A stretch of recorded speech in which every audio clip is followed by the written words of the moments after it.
I effed up by giving my old sports car to my stepson, instead of my actual son who wanted it since he was a child. I've been a car mechanic since the age of 19 and I have my own garage. Throughout my entire life, I've always had a black Chevrolet Chevelle SS.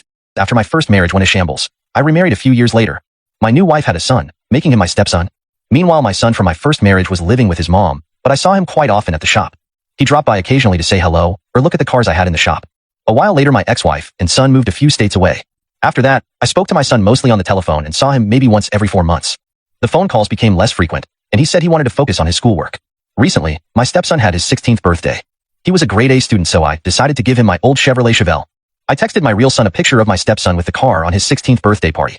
My son texted me back with, "Is this a joke?" I texted him back with, "No, why?" He called me not a few seconds later, yelling at me to tell him that it was a joke. He told me that I promised him the car when he was 10 years old, that if he did well in school I would give it to him.